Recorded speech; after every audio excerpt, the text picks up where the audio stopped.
Are you stuck in the same old routine at work? Do you find yourself hitting a creative wall, unable to see beyond your current perspective? It's time to break free and unlock the power of fresh perspectives.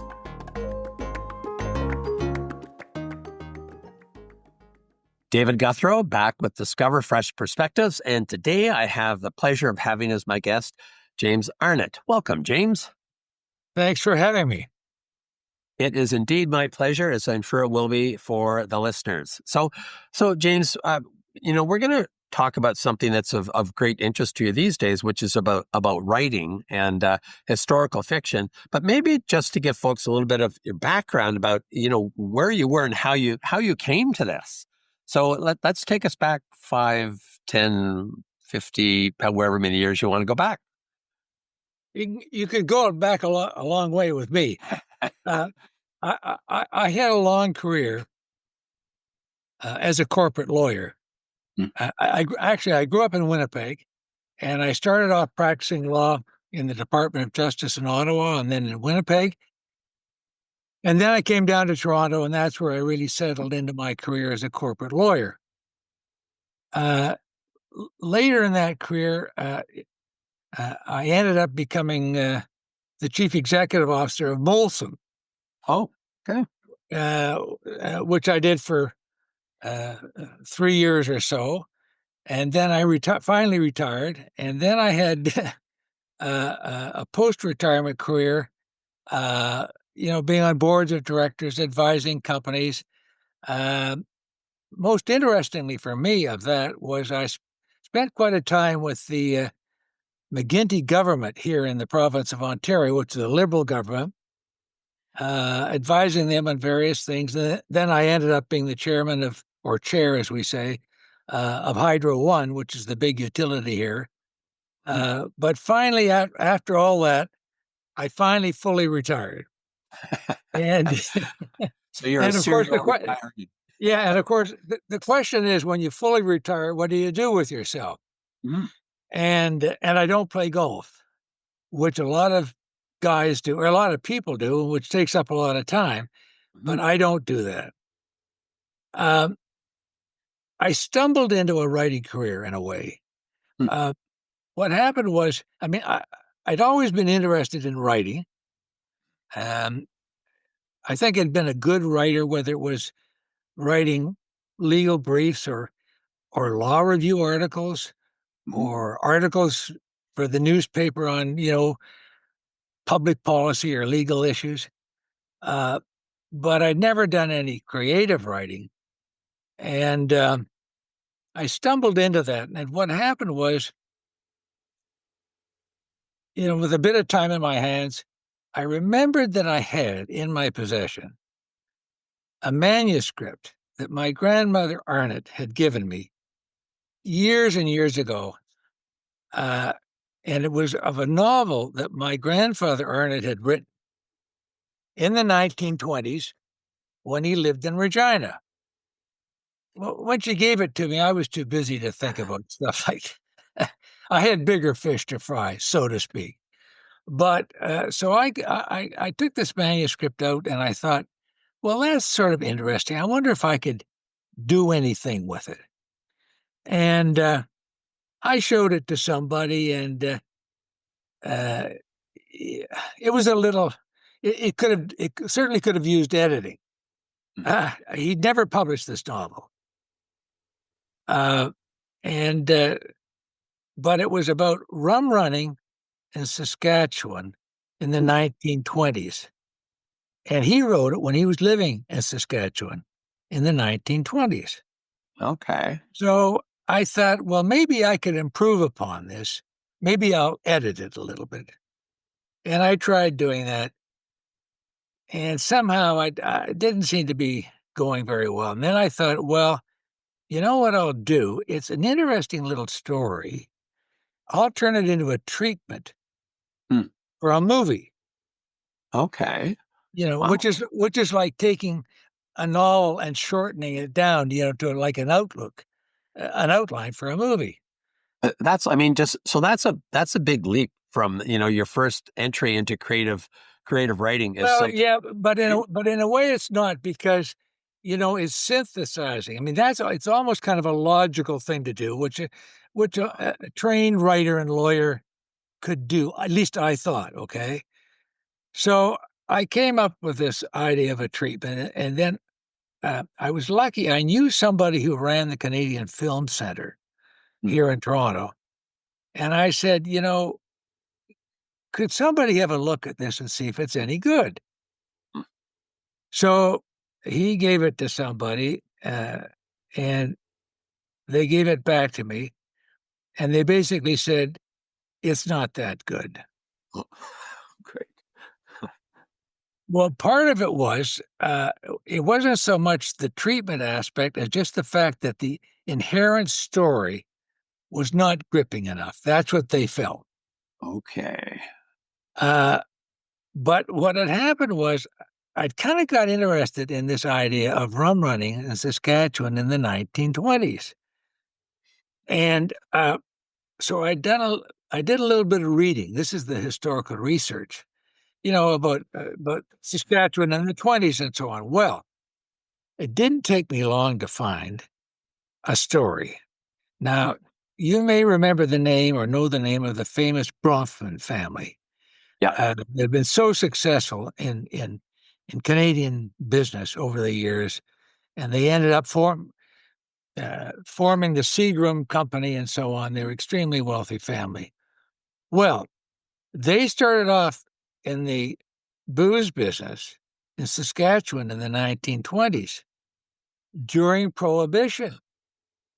And there was Prohibition in Saskatchewan, and there was Prohibition in the States, but the laws were different in both jurisdictions. So they were, this is a complicated story, but they were basically making use of a loophole in the Canadian or Saskatchewan law to sell this booze down to the Americans who were coming up from Chicago. And what I found was that one of Sam Bronfman's brothers-in-law was murdered in its border town in Saskatchewan in 1922. And the murder was never solved. It was big news in Saskatchewan and probably Canada at the time, and the murder was never solved. So I thought, well, I could solve the murder. Love it. Love it. So I came up with a treatment. I'm still thinking, movies, treatments, short form stuff. A treatment for a story on that. And I really lucked into something. The Canadian Film Center put me onto a guy named Noel Baker, who was and is a screenwriter here. And he helped me, So we worked up this treatment. And so I came up with a fictional character who's a cop who solves the murder. But of course, the murder itself and the circumstances are true historical fiction. And then I sort of started trying to show it to people around Toronto and so on, and even out west. See if there was any interest in a movie. I couldn't get anywhere, and doing that sort of thing in Canada is very tough. And I didn't really have the patience for doing that. I didn't want to sort of start hustling federal grants and all this stuff. But I liked the story. So I was sitting around with Noel Baker one day, and I was a little depressed. And I thought, well, I've done it, made all this effort. There's nothing to do with this thing. And he said, well, you could always turn it into a novel. Huh. And I thought, you're kidding. A novel? I mean, I maybe had 10,000 words. A novel, you got to have 60,000. You probably should have 100,000, and you've got to do dialogue. Now, I've always been a pretty good writer, I think. I mean, I've been complimented on it over the years. That's one thing. But to be a writer of fiction, to be a writer of dialogue, that's a different kettle of fish. And I thought, oh my gosh. But on the other hand, beggars can't be choosers. I mean, I could either, I could either toss it or try to make something out of it. So I thought, well, I'll give it a shot, which I did. And by Jove, I found that I could write dialogue. Huh. And I did turn it into a novel. And the novel was called Bean Fate. And Bean Fate was a play on words, sort of. The town in southern Saskatchewan still exists, sort of. It's called Bienfait. It's a French word, Okay. two words. But the people in Saskatchewan, they just always called it Bean Fate. Huh. They couldn't pronounce the French. So I called my novel Bean Fate, and I had it published. And sorry, what's that, James? Well, so I called the novel Bean Fate, and I had it published. Right. So and which year, though? Pardon me? Well, when did you have that published? Oh, sorry, when? That would have been published. It was published in 2022. Oh, okay. So recently. Cool. Yeah. 2022 was published, and it had a modest success. I mean, I think it's a very good novel, but not every novel has a huge success. So that was my first historical novel, and that's how it came about. So I kind of backed into it. I mean, I didn't start off saying I'm going to write an historical novel. I started off, what am I going to do with my grandfather's, totally fictional novel? So it's kind of like, yeah, the universe provided this opportunity for you and you went for it. And I want to make sure that we put the title in the program notes afterwards, James, so that other people could look at it if they wish. And that was your first historical novel. And that was like 2.5, 3 years ago. So what's your writing like now? What are you doing these days? Well, I've just published my second historical novel. Oh. So as soon as that one went to the publisher, I guess, in 2021, took the better part, like a year to get it out. So I thought, I think I've got another one in me. I had enjoyed the process. I also enjoyed the research, Mm-hmm. and I've always been interested in history as well. So the question was, what would I do for an encore? And what happened again? It kind of came out of a family connection. I had heard from my wife or her family sort of the barest reference to a distant ancestor. And this distant ancestor, whose name was Richard Lippincott, had been a loyalist in New Jersey during the American Revolution. And he fought on the loyalist side in the American Revolution. Of course, they lost. They became refugees to Canada. And so that's basically all I'd heard. So I did a little research, and again, it was one of those things, I didn't have to dig very far, and I turned out, oh my gosh, there's a real story here about this guy, Richard Lippincott. And it's written up in biographies of George Washington and in histories of the American Revolution about, and I don't want to spoil it too much, but about how this guy, Richard Lippincott, got involved in a very famous affair when a patriot was hanged. And George Washington got involved, and it became a bit of a cause célèbre. So I thought, well, maybe I could do something with that. And so I did some research. And what interested me in part was there was a famous court-martial involved. And trial scenes are always interesting in any event, I think. And it's easier for me as a lawyer, even though I wasn't a trial lawyer, to sort of, analyze it. The thing was, I wasn't quite sure there was enough story for a whole novel. then two things. I stumbled on two things. First of all, I stumbled on the fact that there was another New Jersey loyalist named James Moody who lived in New Jersey at that time and who also became quite famous fighting the loyalist cause. In fact, and he became a refugee to Canada as well. And in fact, he's written up in the Dictionary of Canadian Biography, this Oh, guy, Moody. And there was a biography out on him. So I thought, okay, so now I've got two guys kind of parallel, but maybe I could put them together somehow, but I don't know how, but maybe I could. Then I stumbled on the fact, researching, reading little bits and pieces. They were both in the same loyalist regiment in the British Army at the same time. Now, I don't know that they knew each other, but I said, I'll make them buddies in the same regiment and then use that as a basis for weaving their stories together and make a whole novel out of it, which is wow.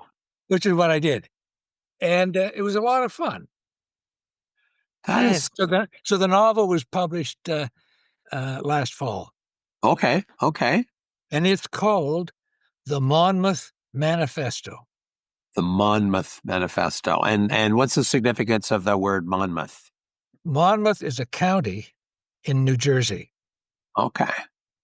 And the Monmouth Manifesto was an angry statement that the patriots in Monmouth County made about this hanging that Lippincott was involved in. And they sent this statement with a demand to General Washington, as he then was, and saying, we demand justice, vengeance, retribution for all this stuff. So that sort of became the core story of the Monmouth Manifesto. So there's a number of questions running through my mind, and also some connections. One of my previous podcast guests, Deb Stratus, was for many, and what's similar is that she was in a career for many years. She was at IBM in leadership development, things like that for decades.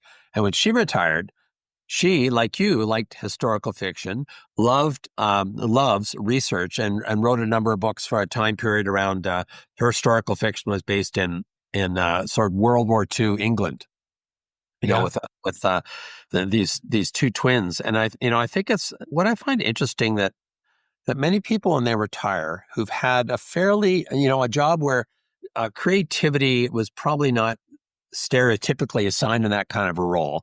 And it's kind of like, I don't know if it was bursting to get out or not, but then once they have the freedom to do whatever they want, go into this, whether it's, writing or painting or things like that, Yeah. which is quite incredible. And it's almost, part of me was saying, well, it's almost unfortunate that it's great that people do that in retirement, but wouldn't it be nice if they had a creative outlet during their career? How much different would that have been for them? I don't know. Well, it's an interesting thing. It's sort of like looking back as though I've had several segments to my career. The longest portion was as a corporate lawyer. And I remember, and I enjoyed that, and I was pretty good at it. But I remember thinking, I don't use all my talents when I do this, but I don't have any time for anything else. You got a big job, you've got a wife and 4 kids and all that stuff. So the first thing that happened to me was, and I lucked into this too, was when I was asked to become the chief executive officer of Molson. As the CEO of a public company, you can use pretty well any talent you've got. Now, maybe not painting, but a wider range of talents than being a corporate lawyer. I mean, my corporate lawyer experience was key to my getting the job, but then I used other talents, if you will, in that job. And then when I left that, I had this period of 10 or 15 years where I was quite involved uh, with the government, doing sort of government, but kind of advice. And you get involved in the political world and so on. Again, you use other talents, you see other things.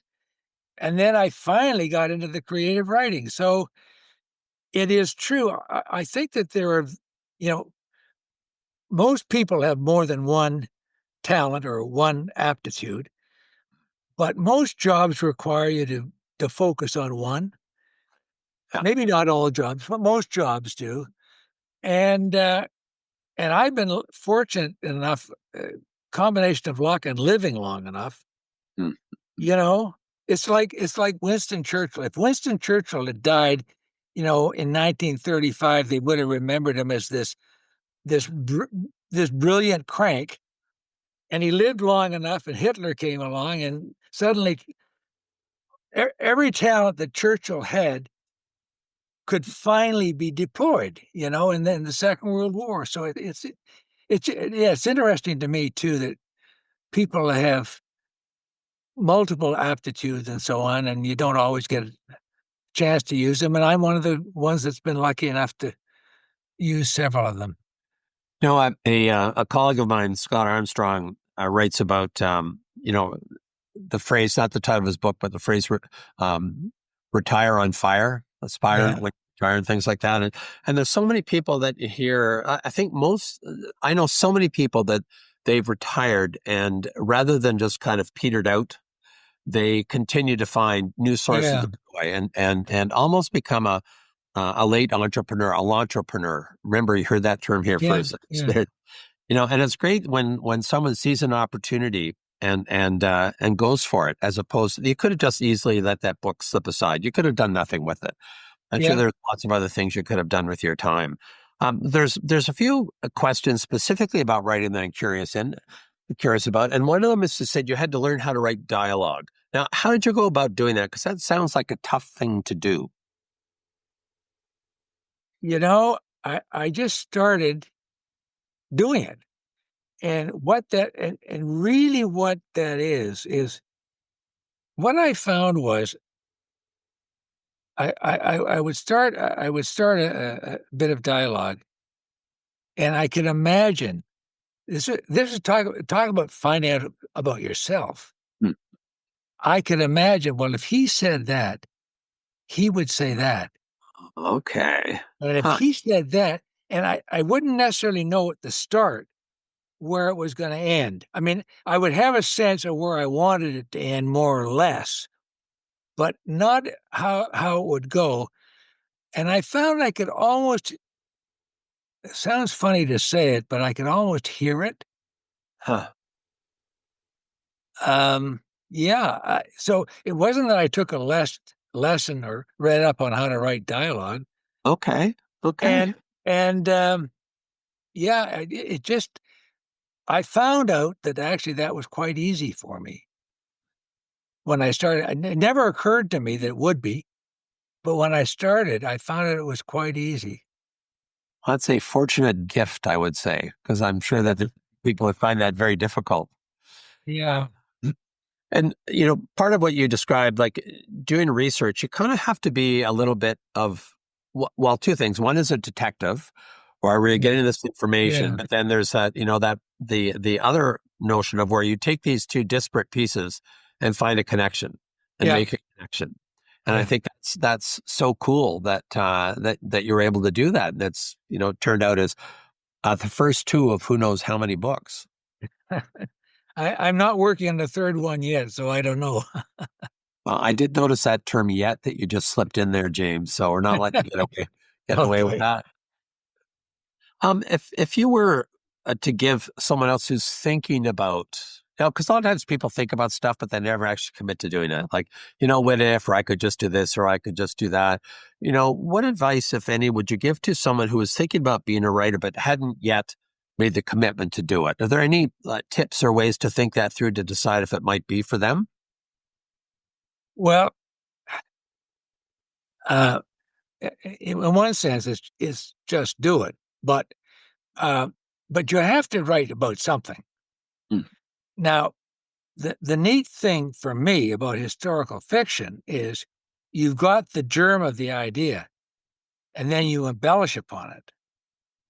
I mean, so that's in a sense probably a lot easier than if you just sit down with a blank piece of paper and say, "I'm going to create, I don't know, some totally imaginary plot and things that happen." So, Right. I mean, even now, the second book, the Monmouth Manifesto, is much more rigorously rooted in historical fact because Huh. I came up with a lot of historical facts, including um, quite a few written documents and so on, and I worked those um, into the thing. The first book, the Bean Fate, basically all I had was the fact that of the rum running Mm. and the fact of this murder and who the people were, the Bronfmans were.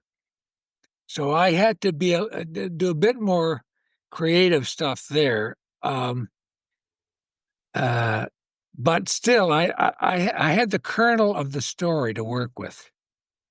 So that for me, that's the advantage of historical fiction. And people that just sit down uh, and create something totally out of their head, I don't know that I could do that. Huh. Interesting. Well, let me pursue that for just another moment here, and because I'm curious. Like when you do, like years ago, if someone was going to doing something like this and do the research, they'd be going to libraries or traveling to different countries or diving into archives and things like that. How do you go about doing the research to get the information that you Well, need? the thing that's amazing to me is that when I did Bean Fate, uh, I mean, I started that before the pandemic, uh, but there was for Bean Fate, I didn't do a lot of what I would call original research. It was basically all secondary sources. Mhm. You know, biography of the Bronfmans or this. Now, what I did find, I'll give you an example. Uh, I mean, I was working online quite a bit, and I came across a newspaper report in the Winnipeg Tribune in 1922, and it came up on my screen. I found this thing, Mm. and it was a long article, and it was an interview with Harry Bronfman Oh, about wow. this very situation. And I looked at that, and I thought, "Bingo! There's a chapter for my book." I mean, it was amazing. It just landed in my lap. Um, for the second book, uh, I had to do a lot more real research, and I did it basically all online in the sense that I started in COVID during the pandemic, so I wasn't going to go anywhere anyway. Right. And it was amazing to me what I could, and I'm not very sophisticated online, but just Googling this, Googling that. Then what I would do, I'd come up with an article and you might see a footnote and there'd be a reference to a book. Then I go on Amazon and order the book. I mean, I must have bought 50 or 60 books, which I've got here in my library, and some of them you'd read the whole book. Some of them would just be a chapter or something in there. But so I was able to do all that research in a sense online. It was amazing. It was amazing. So, I should add one thing. On the sure. first on Bean Fate, uh, I came across the fact that there had been a royal commission of inquiry in the Saskatchewan legislature after this event about all this rum running in Saskatchewan, about the scandal of rum running in Saskatchewan. And I wondered how I could get a copy of it. And it ended up, it was terrific. I got in touch with the I guess, the main public library in Regina, and they sent the original to the Toronto Public Library so that I was able to go into the Toronto Public Library. I couldn't take it out of there, but sit down and read it and make my copies of what I wanted. I had the original document in my hands. It was kind of amazing. Yeah. That's incredible. It was incredible. So, James, a couple things. Well, first of all, thank you very much for your willingness to be here. I hope some of the listeners find it inspiring that perhaps they have a book in them or could find a book if they, just serendipity. You come across these kinds of things, and that it's possible to be passionate about something at any age and really contribute to oneself and one's own learning. And now with the technology made available, I think that's really helpful. One of the things I'd like to do is, I don't know if there's a club of people that write about historical fiction, but I'd love to put you in touch, if you're okay with this, with my other podcast guest who was writing historical fiction. So personally, I think you really enjoy meeting each other. Yeah, that would be terrific. I'd enjoy that. Yeah. Super. Absolutely. Well, thank you very much for your time today. It's always great to hear how people come to be doing what they do and what they love to do. And again, I hope that discovering fresh perspectives like this actually, as I said, inspires other people. So thank you so much for being with me here today, James. Thanks for giving me a chance to talk about it. Truly. Cheerio. Okay. Pleasure all around. Okay. And so this has been David Gouthro, Discover Fresh Perspectives. Come on back next week and let's hear some more. Subscribe now, because on Fresh Perspectives, every episode is an opportunity to explore new horizons and redefine what's achievable.